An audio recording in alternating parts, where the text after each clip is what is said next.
Galatians is a letter from the Apostle Paul to a number of early Christian communities in Galatia. These people were Paul's converts. These Gentile Christians converted from paganism. While Paul continued his missionary journey, other interpretations had come into the community, and they had been introduced by Jews that had been converted.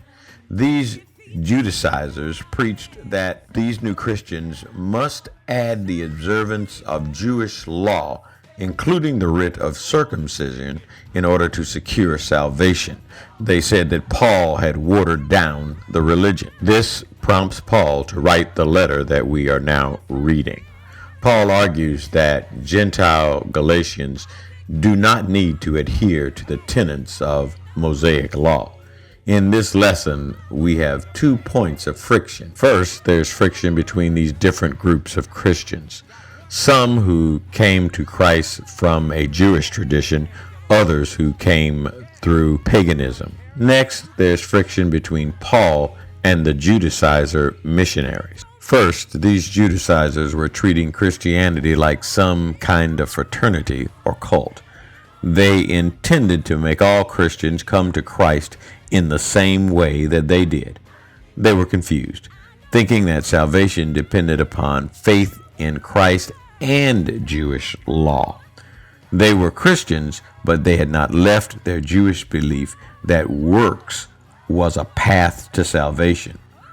Paul, on the other hand, makes it clear in the first part of our lesson that all Christians are equal. It does not matter how we arrive at our faith. We are saved through our faith, and that makes us all equal as Christians. For modern Christians, this means that the young man of faith who grew up in the church has no greater claim to salvation than the young woman with new faith who grew up on the street. Our faith is the great equalizer. Remember that ye being in time past Gentiles in the flesh, who are called uncircumcision by that which is called the circumcision, in the flesh, made by hands, that at that time ye were without Christ, being aliens from the commonwealth of Israel, and strangers from the covenants of promise, having no hope, and without God in the world. But now in Christ Jesus, ye who sometimes were far off are made nigh by the blood of Christ. For he is our peace, who hath made both one. We are wrong to make distinctions among Christians merely because one can sing or pray or preach. These talents make no one better than the other Christian who can clean or usher or count an offering. Paul writes Galatians as an unequivocal assertion of equal standing of all Christians before God. Through faith in Jesus Christ, we are in a family that has no class distinctions. In these verses, Paul drafts the biblical basis for the Equal Protection Clause of the United States Constitution. He declares all Christians to be equal. Our faith removes any distinction, gender, ethnic background, religious tradition, social economic status make no difference. All Christians are equal before God. People tend to look for differences since it's easy for us to identify those things. From a sense of security, we form cliques with people who are similar to us. Paul is making it clear that this is not what Christians should do. We are expected to work together as Christians to overcome the differences and glorify God.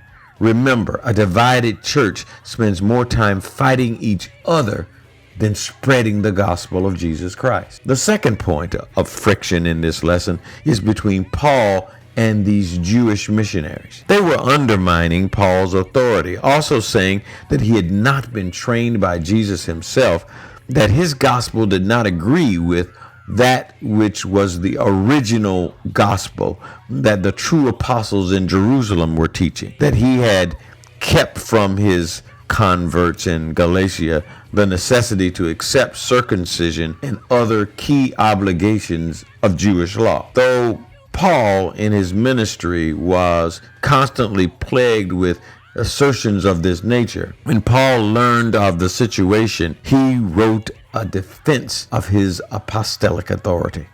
He wrote of the importance of Christ, and he also told that Christians are now free of the burden of the law, since the law only condemned people, it could not save people. In essence, you could only violate the law and measure yourself against the law when you violated it. It did not have the ability to give you salvation. In essence, Paul was stressing the preeminence of Christ and his sacrifice on the cross as superior to the Mosaic law. It is easy to find differences with people and to let those differences loom large, separating people from each other.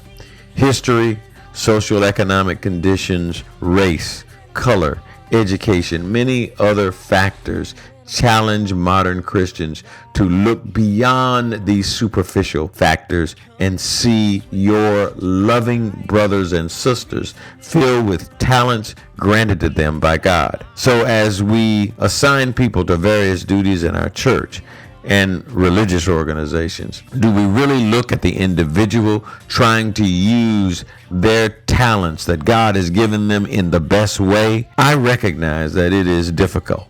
But if we are all equal in Christ, then we should be given an equal opportunity to serve Christ consistent with our gifts.